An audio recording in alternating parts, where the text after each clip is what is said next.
Breaking right now, City Police Sergeant Isaac Carrington, who was shot outside of his home 2 weeks ago, is being released from the hospital. Ava Jorbinet is live outside Shock Trauma, where a big ceremony is happening right now to send the sergeant home. Have a joy. Vic, it's one of the most incredible things you will see when you're reporting on stories like this. Sergeant Isaac Carrington, he's being loaded up into a vehicle right now, an ambulance, and there are scores, more than 100 officers here waiting for him to be taken off to his home. Remember, Sergeant Carrington was shot a little about 2 weeks ago or so. He was taken here to Shock Trauma, and this is the moment that so many people in the city have been waiting for. I want to show you the video from about 2 weeks ago when he was in the hospital. The police commissioner came here and he said, "I will be back. I will be back." We are seeing the moment now where he is being released from the hospital. You know, when people saw that video, I believe it was on August 11th, there was so much excitement because people knew that he was out of the woods. And today we know that he is leaving the hospital. Come back out here to us on this video here outside of Shock Trauma. You see the ambulance. He's in the ambulance and he will be going home at this moment. So right now you see the driver is getting into the ambulance. He's inside the ambulance and they're getting ready to pull off. We don't want to move off of this video just yet because we want for you to see the moment. We want for you to see the moment. He's going to be escorted out of here by police officers who are moving out. We also know that there are officers on bikes down here who will be moving out. So it will be pretty much a caravan. Here the bikes are starting to rev up now, and it will be a caravan of officers who will be going out, escorting him out from the downtown area, from Shock Trauma, on his way home. Nate, let's just, if we can go over here so that we could see the bikes are leaving. We won't be able to see it, but we'll be able to see the ambulance pull out right now. Here we go. The ambulance is pulling out with Sergeant Isaac Carrington, folks. He is going home.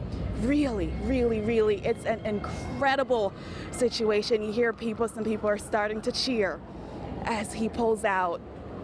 And inside, back in here, you're starting to see all of these officers who are coming out.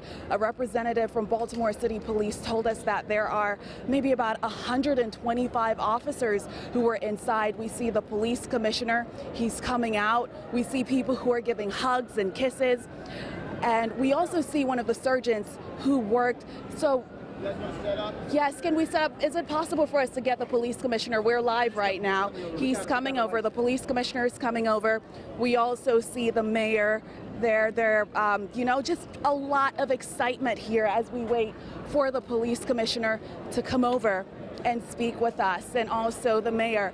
It's just an incredible moment. So let's just kind of go back as we wait for the mayor to come over. Let's go over when this all started about 2 weeks ago. We believe it was on August 8th when Officer Carrington was shot while he was outside of his neighborhood, just standing outside of his neighborhood. With the initial reporting, we were told that he was shot multiple times.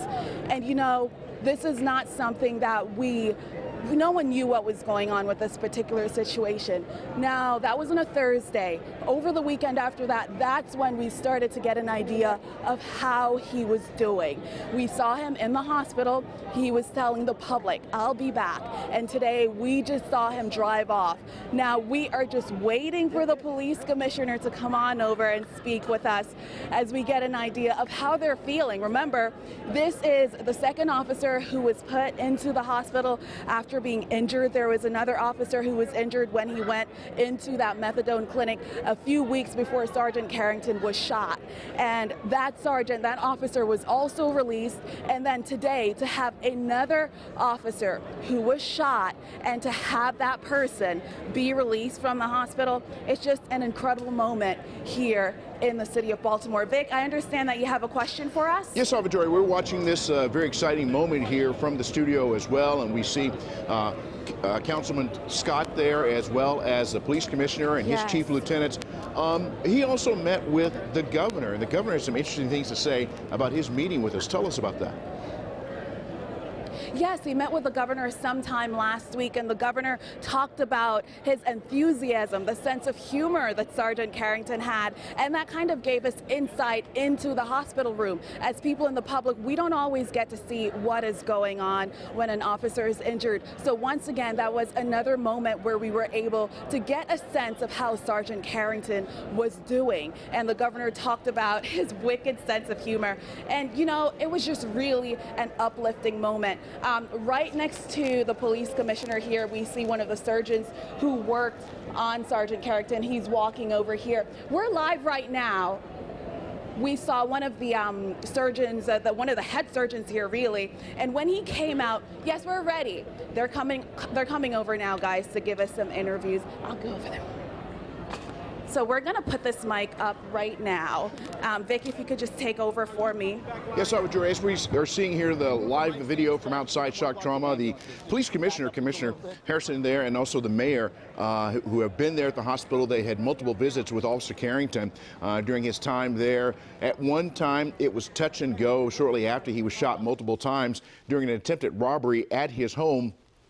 But he's made a remarkable recovery, as you well know, because he is now being escorted by ambulance to his home, where he will continue his recuperation. Of course, the police commissioner and the mayor have had multiple visits with him, and they're walking over to our microphones right now. And let's listen in as they tell us how delighted they are that this officer, who's so brave, is on his way home. This is the mayor. Hello, everybody. We're just happy that today Sergeant Carrington was able to go home. His family is happy, and we're all happy.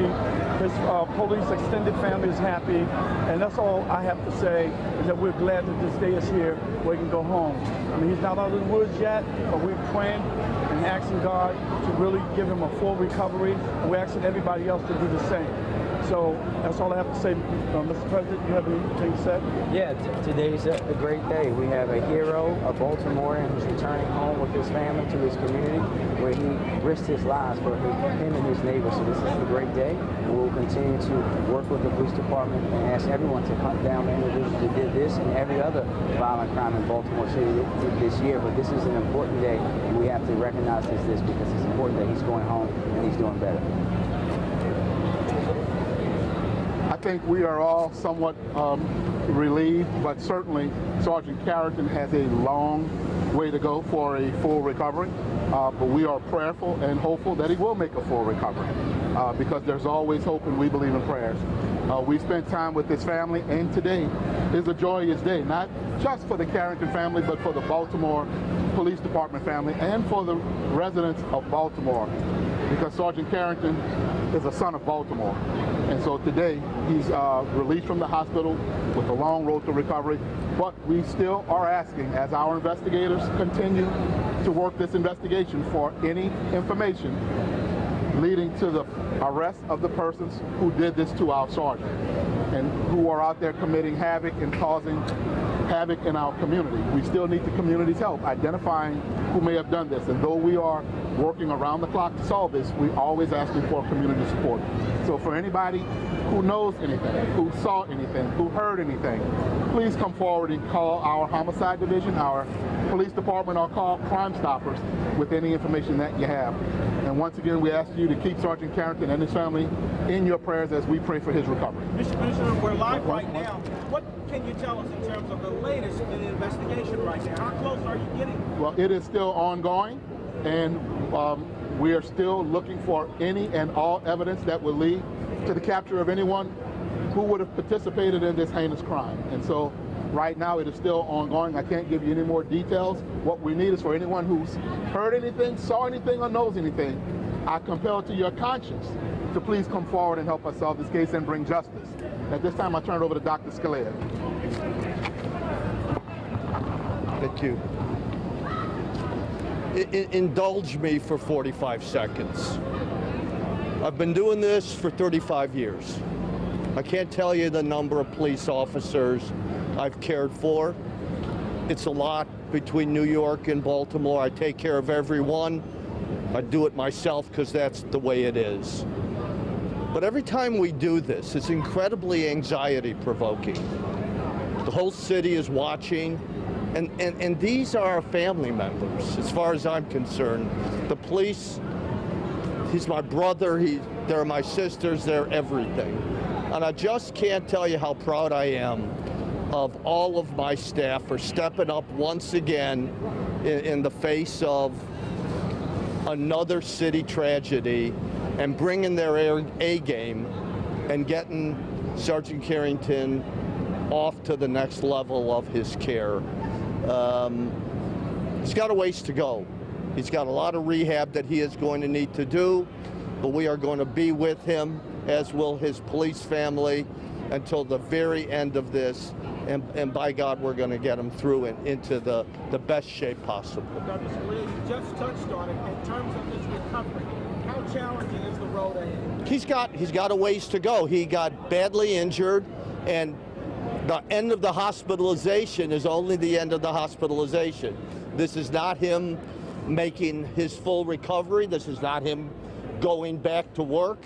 This is one step in a journey that will take more than a few more weeks. So, but we got him here so that he could do that, and we're not going to slow down now. Thank you very much. Thank you. Thank you all. That's Thomas Galea. He is the emergency room doctor at Shock Trauma. He has treated, as he mentioned, a number of police officers who have been shot in the line of duty. We heard from the police commissioner, Commissioner Harrison. Of course, this is still an unsolved crime. And of course, Officer Carrington still has a very, very long way to go. We, of course, will continue to follow this story and bring you the latest information as it becomes available. We'll have a full report coming up at 5 and at 6.